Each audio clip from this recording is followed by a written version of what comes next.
Tonight, on First at 9 this Friday, the 13th of June 2025. The Rising Lion. Israel launches Operation Rising Lion against Iran, deploying 200 fighter jets. Iran retaliates with 100 drones launched towards Israel. Sri Lankans residing in Israel urged to remain vigilant on potential drone strikes. Keeping track, IMF closely monitoring local developments, including the 15% hike on electricity tariffs, reveals IMF spokesperson Julie Kozak. Race to power. 2 Samagi Janabalawegaya councillors elected chairman in local government authorities, while the National People's Power secures 4 more chairmanships. Sarva Janabalaya's councillor barred from voting in the Panduvasnura Pradesha Sabha election. Walk the talk. Archbishop of Colombo slams the government for failing to render justice to Easter Sunday attack victims as promised. Further condemns the Attorney General over lack of action. Cinec Campus Open Day. May masa 3 වෙනි දින උදෑසන 9 සිට Cinec Campus පරිශ්‍රයේදී. This is Derana First at 9. Live from Studio 24 in Colombo. Good evening and welcome to Derana First at 9. I'm Aditya Drisingha joining you live with the latest in Sri Lanka and around the world, brought to you by the only Sri Lankan media network to rise to the pinnacle across all media platforms, recognized as the best by every survey and beloved by the people. Now in your top story tonight, the International Monetary Fund says it is closely monitoring recent measures announced by Sri Lanka's public utilities regulator, including the 15% increase in electricity tariffs. During a press briefing, IMF spokesperson Julie Kozak noted that these steps are prior actions agreed upon by the Sri Lankan authorities under the ongoing reform program. She added that once the IMF Executive Board completes its review of the staff-level agreement on the 4th review under the Extended Fund Facility, Sri Lanka is expected to receive approximately $344 million in financial assistance. So on April 25th, IMF staff and the Sri Lankan authorities reached staff-level agreement on the 4th review of Sri Lanka's economic reform program. The program and Sri Lanka's ambitious reform agenda continue to deliver commendable outcomes. Performance under the program remains strong overall, and the government remains committed to program objectives. What I can add is that our IMF team, of course, is closely engaged with the authorities to assess the measures that were recently announced by the regulator on June 11th. And these include a 15% increase in electricity tariffs and the publication of a revised bulk supply transaction account guidelines for this. Once the review is completed by our executive board, Sri Lanka would have access to about $344 million in financing.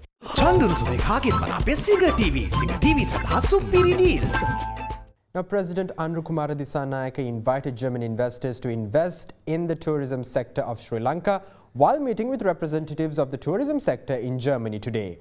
The President also chaired a business forum organized by the Association of German Chambers of Industry and Commerce, where he highlighted the ongoing economic transformation in Sri Lanka.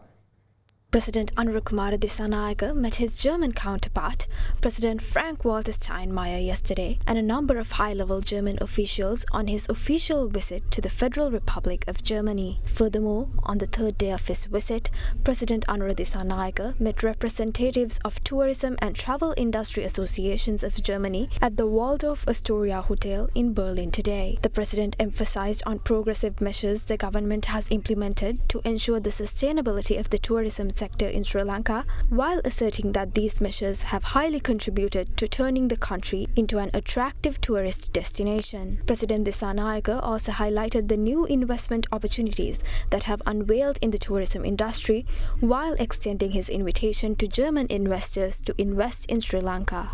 Cinec Campus Open Day. May masa 3 වෙනි දින උදෑසන 9 සිට Cinec Campus පරිශ්‍රයේදී. Now in other news, at the center of global attention, tensions in the Middle East escalated after Israel launched 200 fighter jets towards Iran, with strikes killing as many as 78 Iranians.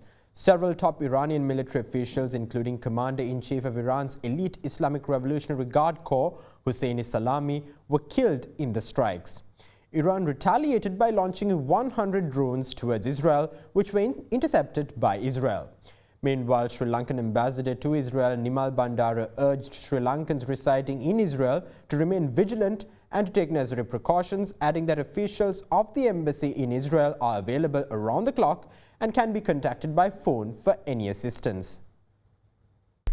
Dubbed Operation Rising Lion, Israel launched unprecedented strikes early today on residential areas in Tehran, Iran, with blasts also heard northeast of the capital. Israel's military confirmed that it used 200 fighter jets for the strikes against Iran. Key figures of the Iranian military, including Commander-in-Chief of Iran's elite Islamic Revolutionary Guards Corps, Hossein Salami, former IRGC commander Major General Mohammad Bagheri, Major General Gholam Ali Rashid, and Iran's nuclear scientists have been killed during the strikes. Iranian state media revealed that replacements for the top positions of the country's armed forces and Revolutionary Guard were named. Iranian incumbent Navy Chief Habibullah Sayari is slated to replace Major General Mohammad Bagheri, while Iranian incumbent Interior Minister Ahmad Wahidi is set to replace Hossein Salami as the Commander-in-Chief of Iran's elite Islamic Revolutionary Guards Corps. The Iranian Atomic Energy Agency highlighted that Iran's main nuclear enrichment facility,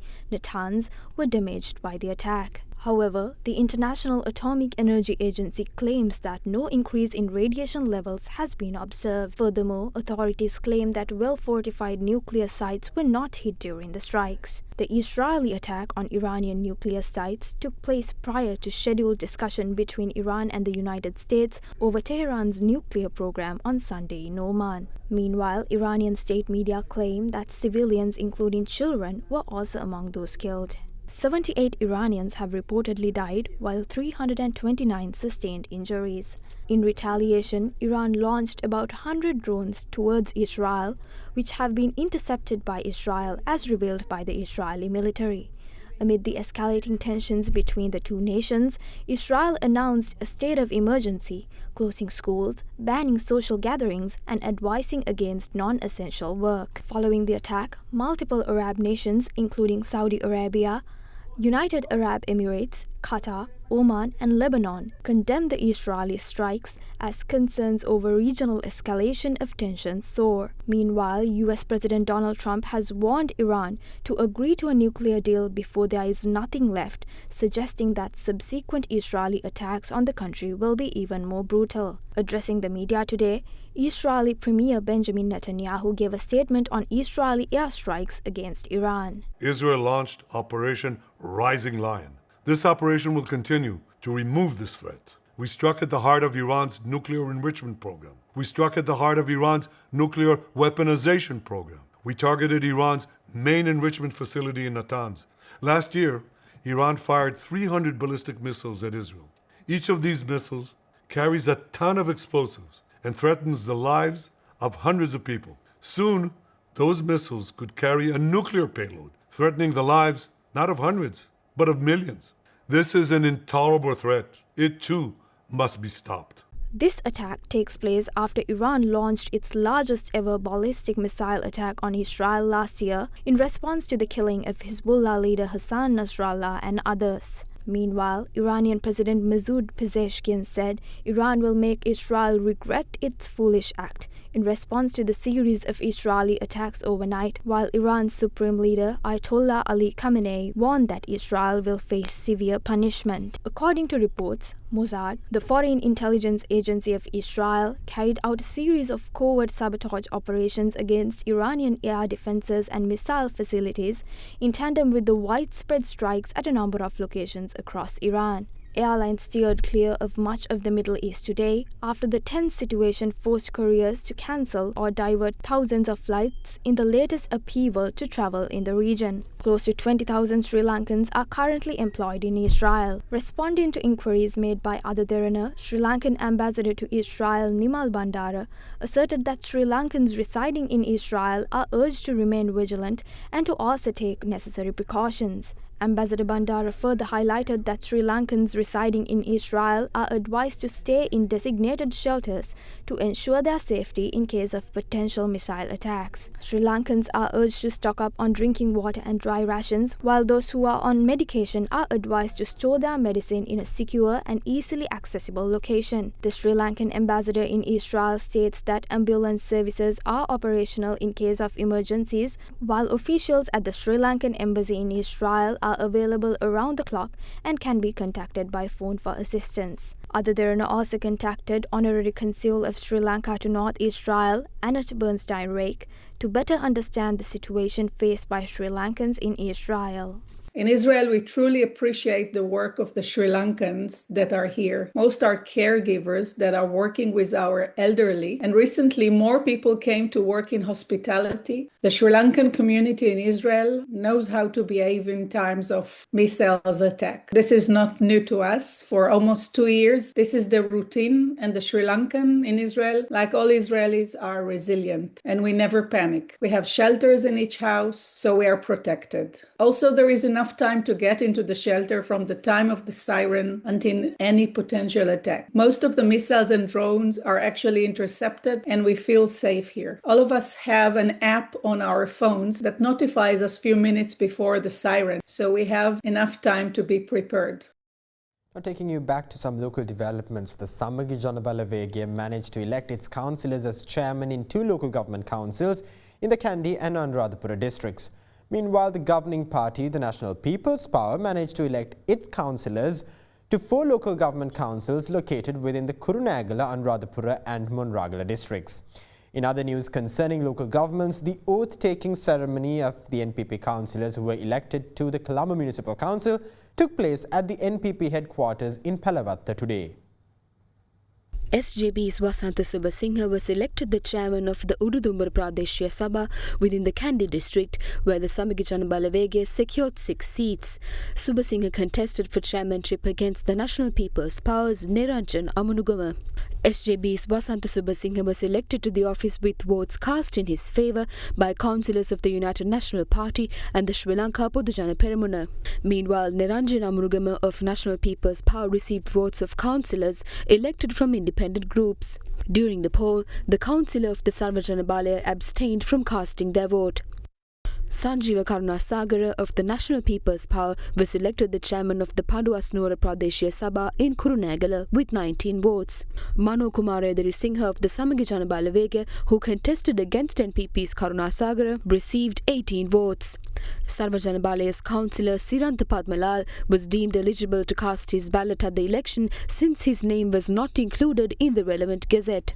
It is unlawful to hold this election without my vote. I will take legal action against the infringement of my fundamental rights. The party submitted my name to the Election Commission on the 7th. I took an oath of office as a party member. I brought an affidavit with me too. However, they did not accept any of these documents and rejected me. Dhanapala Vimalatunga of National People's Power was elected chairman of the Madavachi Pradeshya Sabha in the Anuradhapura district with 11 votes cast in his favour through a secret ballot called by the Commissioner of Local Government. Meanwhile, the race for chairmanship within the Madagama Pradeshya Sabha in the Monaragala district resulted in a tie with the NPP's Ajit Priyantha and the SJB's Mohammad Sabri receiving 8 votes each during the poll. Subsequently, lots were drawn through which NPP's Ajit Priyantha emerged victorious and was declared the chairman of the council. Samagi Janabala Vege's Ranasinghe Banigasekaralage Dharmadasa was elected the chairman of the Kabitigollava Pradeshya Sabha within the Anuradhapura district. Ranasinghe was elected chairman with 10 votes cast in his favour. In the Kobegane Pradeshya Sabha, tensions ran high during the election when a councillor was caught taking a photograph of the election. As tensions simmered, PM Ananda Panditaratna of the National People's Power was elected the chairman with 9 votes cast in his favour. Meanwhile, the oath-taking ceremony of NPP councillors who were elected to the Colombo Municipal Council took place at the NPP headquarters in Palavatta under the patronage of Prime Minister Dr. Haranyamara Surya. අපි දන්නවා අපිට ලොකු කර්තව්‍යයක් තියෙනවා. We all are aware of the significant task ahead of us. We will execute those tasks definitely. The 16th is a decisive date. However, everyone here is aware that our work really begins after the 16th. Today, we took the initial step by taking the oath of office. On the 16th, we will win over the power of the Colombo Municipal Council and take this city into our hands. Our work will have an impact beyond the limits of this city. මුළු ලංකාවම බලංගෙන ඉන්නේ කොළඹ නගර සභාව. All of Sri Lanka eagerly anticipates the consolidation of power within the Colombo Municipal Council. We contested the local government election as a party after winning public support. We are now vying to consolidate power of the Colombo Municipal Council after securing an outright majority. However, our effort to consolidate power is not driven by a narrow lust for power. We are fueled by a political vision. That political vision empowers a vision for the city of Colombo. We are all very keen to implement that vision. Therefore, we are ready to take part in this democratic competition and secure power of the Colombo Municipal Council. We already have that citizens' mandate. Archbishop of Colombo, Malcolm Cardinal Ranjith, slammed the National People's Government for failing to make good on the promise of justice over the Easter Sunday attacks made through the National People's Powers Election Manifesto published during the lead-up to the presidential and parliamentary elections.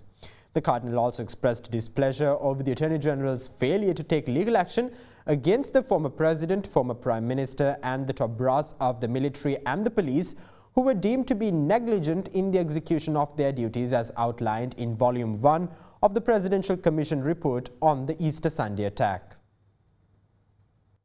The Vigil Mass of the St. Anthony's Church, Kochikade, prior to its annual feast, was held last night under the patronage of Archbishop of Colombo, Malcolm Cardinal Ranjith. මේ දේවස්ථානය ගැන කතා කරද්දී අනිවාර්යයෙන්ම අපිට කතා කරන්නට වෙනවා. We cannot talk about this particular church without reminiscing the gruesome attack which took place about 6 years ago. There seems to be no end to this conversation despite repeated calls for justice. We have many questions regarding this catastrophe. We have failed to identify the perpetrators behind the attack. If investigations are conducted without due diligence, we are disrespecting the deceased. No political leader or party has been able to implement any of the over 200 recommendations outlined in Volume 1 of the Presidential Commission report, nor has action been initiated in that regard. This is the reality. None of the recommendations proposed to the Attorney General's Department for the Administration of Justice have been implemented so far. It is with deep regret I claim that no Attorney General has taken legal action or disciplinary action against the then President or Prime Minister, along with the top officials of the military and police as outlined in the Commission report. The former President and Prime Minister, along with the top brass of the military and the police, refused to act on available intelligence which could have prevented the attacks. We somehow managed to secure compensation for the victims through legal action we initiated ourselves. It is indeed shameful that the Attorney General's Department has not acted on this issue. We condemn actions of such government departments and officials who act subservient to the political authority. The incumbent government promised to implement and guide investigations into the Easter Sunday massacre, while also promising to appoint a special prosecutor to legally charge those responsible for the attacks. We regret to inform that none of those promises have been fulfilled so far. Promises made to us through the National People's Powers Election Manifesto, released in the lead-up to the elections on justice for the Easter Sunday attacks, remain unkept. පාස්කු ප්‍රහාර විමර්ශන පිළිබඳව අපට දුන් පොරොන්දුව තවමත් එලෙසම ඉටු වී නොමැති වීම හා ඒ සඳහා මූලික වැඩපිළිවෙලක් හෝ දියත් කිරීමට නොහැකි වීම අප සසල කරවන්න කැයි කිව යුතුය. Now in your weather-related updates, the Department of Meteorology issued a red advisory for strong winds and rough seas valid until 2:30 p.m. tomorrow and forecasts that rains would continue for the next few days. Due to the active southwest monsoon, sea areas off the coast extending from Chilao to Kankasanture via Putlam and Mena and from Gaul to Potterville via Hambantota will be very rough with strong wind gusts up to 60 to 70 kilometers per hour. Meanwhile, the general weather forecast valid until 4 a.m. on June 15th predicts that showers will occur at times within the western, Sabaragamu, central, southern and northwestern provinces. Heavy rainfall of about 100 millimeters is likely at some places in the western and Sabaragamu provinces and in the Nuwara, Kandy, Galle, Mathura and Puttalam districts. Strong winds of about 50 kilometers to 60 kilometers per hour can be expected at times over the western slopes of the Central Hills and in the northern, north-central, Sabaragamu, northwestern and southern provinces and in the Trincomalee district. Sri Lankan Airlines announced temporary adjustments to its European flight routes due to the closure of certain Middle Eastern airspaces resulting from the escalating regional tensions. In an official statement today, Sri Lankan Airlines confirmed that flights to and from Europe, including London and Paris, will now follow alternative paths to avoid conflict zones. Flight UL 504 operating from London to Colombo today was diverted to Doha for refueling following in-flight rerouting. Meanwhile, flight UL 501 from Colombo to Paris was also redirected to avoid the affected airspace.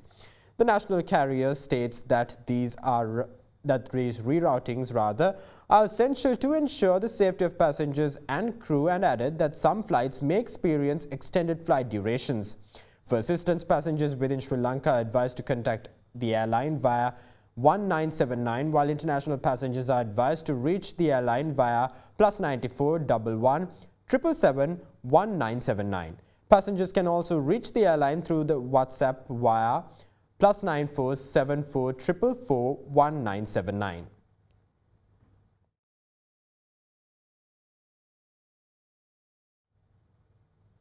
And now here's a look at more news across the island in brief.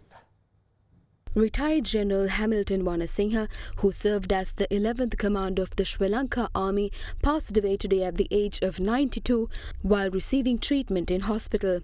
He joined the Ceylon Army as an officer cadet in 1954 and was later commissioned as an officer in the Ceylon Artillery as a second lieutenant. Prior to being appointed as the Army commander, he held various portfolios in the Army's hierarchical order. After his retirement, he also held several key positions, including Joint Operations Commander and the Secretary of Defence of Sri Lanka. Meanwhile, former Executive Director of the National Lotteries Board, Thusita Halloluwa, was further remanded until the 20th of June today by the 4th Magistrates Court. He is charged over the alleged criminal misappropriation of a number of government assets, including a laptop and a mobile phone valued at over 478,000 rupees. The superintendent of the Anuradhapura prison, Mohan Karunaratne, was further remanded until the 23rd of June by the Anuradhapura Magistrates Court today. He was previously arrested by the Criminal Investigation Department and was subsequently remanded over allegations of unlawfully releasing an inmate of the Anuradhapura prison under the presidential pardon for Vesak Poya.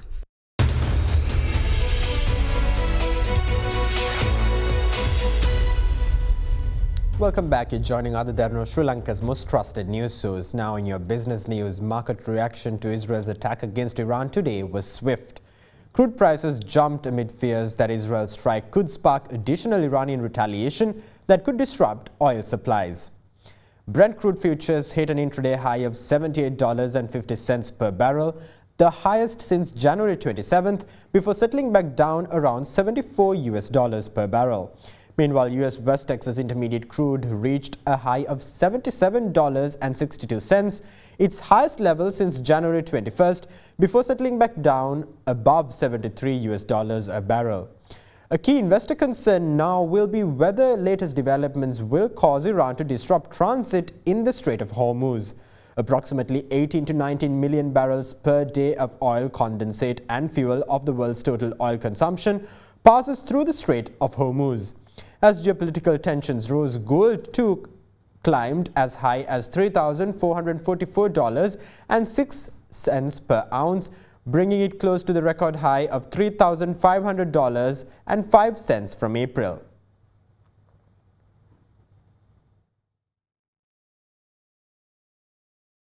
Now in your local business news, the Colombo Stock Exchange experienced a highly volatile trading day marked over lower investor engagement compared to previous sessions and widespread profit-taking sentiment. The SPI opened with a steep dip, briefly recovered, then dropped sharply before making a moderate climb amid volatility, ultimately ending in red at 17,427, having shed 234 points. H&B, Melster Corp, DFCC, Sampath and JHK were the key counters that exerted downward pressure on the index. Global geopolitical tensions sparked concern among retail investors, prompting a selling stance that led to price declines. This was later followed by bargain buying, which provided momentary relief to the index. Trading activity was driven by retail participants, while high net worth investors displayed more subdued involvement. Turnover reached 4 billion, marking a 22% decrease relative to the monthly average of 5.1 billion. The diversified financial sector led today's turnover, contributing 25%, followed by the banking and capital goods sector jointly accounting for 33%. Foreign investors turned net sellers with a net outflow of 17.7 million rupees.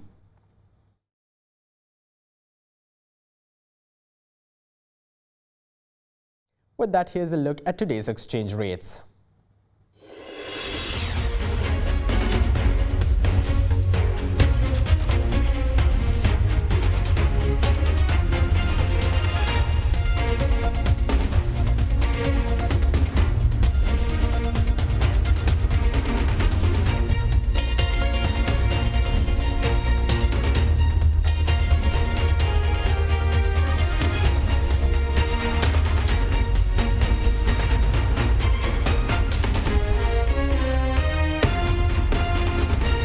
That's all the news we have for you tonight. Thank you. Have a great night.